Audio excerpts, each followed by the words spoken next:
So let's say you're in the market for a big, relaxed cruiser motorcycle, like the one that I have right here, but you don't want to spend $40,000 on a brand new Harley Davidson, and you definitely don't want to spend $20,000 on a 10-year-old used Harley Davidson. Well, I've got a proposition for you. Meet the Suzuki Boulevard C90t. Originally known as the Suzuki VL 1500 Intruder between 1998 and 2004, the Suzuki Boulevard C90t was a part of a large-scale movement of Japanese motorcycles trying to steal the cruiser market away from the good old American boys at Harley-Davidson beginning in the mid-1980s.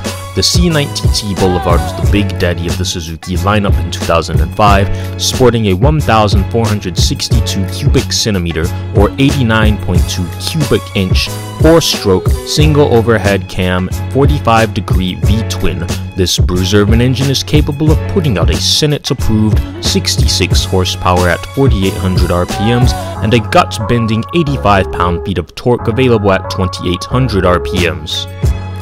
I do have to say, this bike demands so much attention to the point that many would mistake it for being an American power cruiser. That's not a mistake, mind you. It was done intentionally by Suzuki to get the attention of the American market. So, the Boulevard buckled up its cowboy boots and disguised itself in denim to appeal to the Western masses, and in my opinion, it's actually a pretty good looking bike. I absolutely love how the lines of this bike look smooth with many curves, while at the same time looking like it has biceps about to burst from the seams. So, a quality big twin bike for a fraction of the price of the traditional American icons. Seems like a good deal, doesn't it? Well, perhaps it's time we find out. So this is Mark here. He's the owner of this gorgeous motorcycle. How are you doing today, Mark? Very good, thank you. This is a very pretty motorcycle, I've got to say. I really like the color on this. How long have you had it for? I've had it for a little over 2 years now. Okay, so not too long. Tell us a little bit about your bike here.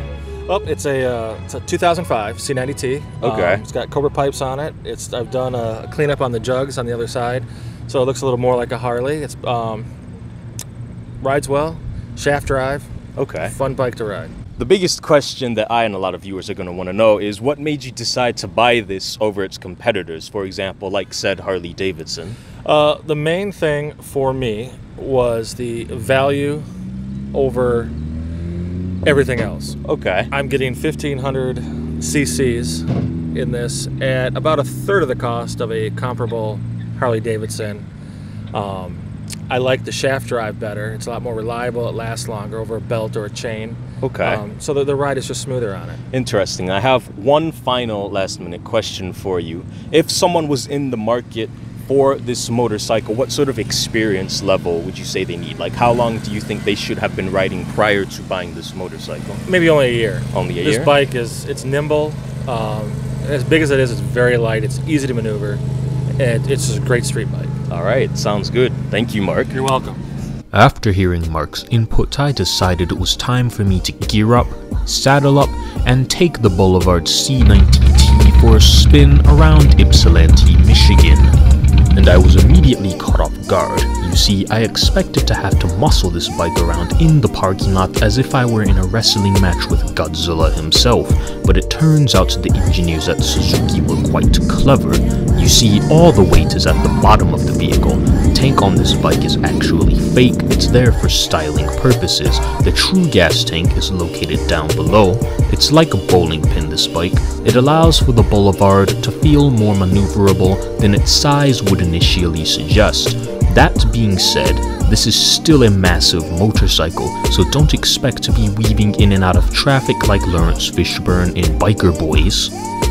Granted, there's really no need to be bobbing and weaving in the first place, because if the clueless texting idiot drivers don't see you, they'll definitely hear you. I imagine they'll mistake the sound of the Boulevard for literal thunder, especially with these Cobra pipes installed. Take a listen.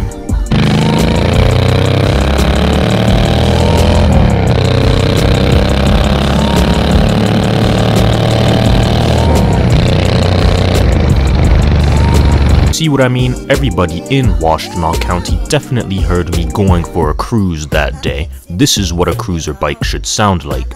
With such a large displacement V-twin and those Cobra exhaust pipes, this bike does vibrate quite a bit. I can see how it could be a bit much to some when the engine is at higher revs. However, you'll never really go above 4,000 RPMs on this bike because it's about going for a ride and taking in all the sights while atop a stylish saddle. It's not about going fast, so much to the point that the speedometer isn't even visible when you're looking forward.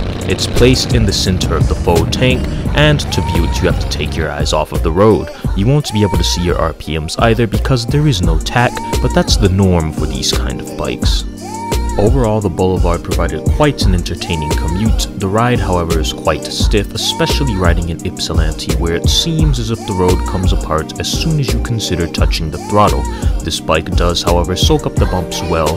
It may be a stiff ride, but going over Michigan's failed attempt at a proper road didn't upset the Boulevard's road manners in the slightest. The brakes, on the other hand, well, if you don't have experience with heavy bikes, it might be a bit much to manage. Here's what I mean. The brake setup is actually good, with dual discs in front and a single disc at the rear. However, there is no ABS on this bike, and if you slam the pedals you will lock up both the front and the rear. With a relatively short travel distance for the pedal and the lever, this could be done by accident by an inexperienced rider. With that in mind, I actually don't agree with Mark's original statement about only needing a year experience. I'd advise against the C90t as a first bike, and I'd advise only getting it after at least 2 years of riding experience. Overall, this is a great motorcycle. I absolutely love this thing. Perhaps I'll start saving up cash to buy one. The point of this video isn't, however, to say if the Boulevard is better than a Harley Davidson or if a Harley Davidson is better than the Boulevard. The point was to say this, that Harley Davidsons, let's face it, are quite expensive and a lot of people can't afford them, but if you want that style of bike, well, Suzuki has you. You can pick up a used 2005 Boulevard C90t for about $4.5 to $5 grand.